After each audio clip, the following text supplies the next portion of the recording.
কিভাবে হয়? মশার কামড় থেকে হচ্ছে। তাহলে আমাদের কি করতে হবে? মশার কামড় থেকে বাঁচতে হবে। 1 নম্বর কিভাবে বাঁচতে হবে এবার দেখুন। আমাদের মশার কামড় থেকে বাঁচতে হবে, রাত্রিবেলা মশারি লাগাতে হবে। মশারি লাগাও তোমরা সবাই বাড়িতে। মশারি লাগাতে হবে রাত্রিবেলা।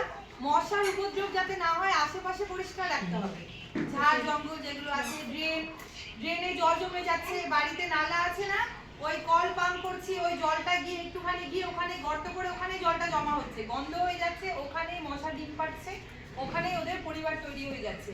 তো এই সমস্ত জায়গাগুলো নিজেদের বাড়ি নিজেদের পরিষ্কার করে রাখতে হবে, তাহলে মশাটা হবে না। মশা না হলে মশার কামড় থেকে বাঁচা যাবে। এইবার অন্য জায়গার মশা উড়ে এসে তো কামড় দিতে পারে, তাই না? তার জন্য কি করতে হবে? প্রত্যেক বছর এটা গত বছর শুরু হয়েছে, সরকার শুরু করছে, প্রত্যেক বছর মিনিমাম 5 বছর ফাইলেরিয়ার ওষুধ খেতে হবে।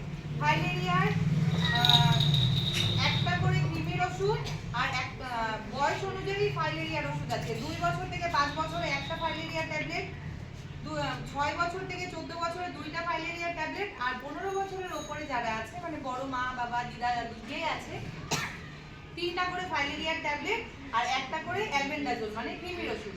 ফাইলেরিয়াতে কি হচ্ছে? কৃমি হয়ে যাচ্ছে, কৃমি থেকে হচ্ছে। তো কৃমিটাকে মারতে হবে, শরীরে যত কৃমি আছে সেটাকে মারতে হবে, মারলে ফাইলেরিয়ার জীবাণুটা মরে যাবে। এইবার তাহলে আমাদের কি করতে হবে? প্রথম কাজ কি? আমাদের ফাইলেরিয়ার ওষুধটা খেয়ে নিতে হবে। ফাইলেরিয়ার ওষুধ খেলে কি হবে? কোনো সাইড এফেক্ট নাই, কিছু নাই। ফাইলেরিয়ার ওষুধ খেলে কি হবে? আমার শরীরে যদি জীবাণুটা থাকে কি হবে?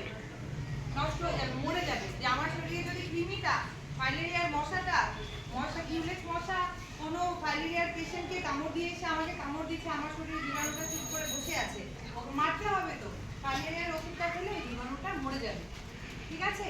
এইবার ফাইলেরিয়ার ওষুধের কোনো সাইড এফেক্ট নেই।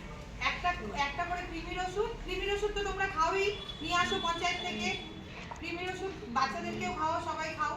তো কৃমির ওষুধ খেতে হবে, সঙ্গে ফাইলেরিয়ার ওষুধের কোনো সাইড এফেক্ট নাই, কিচ্ছু হবে না। এইবার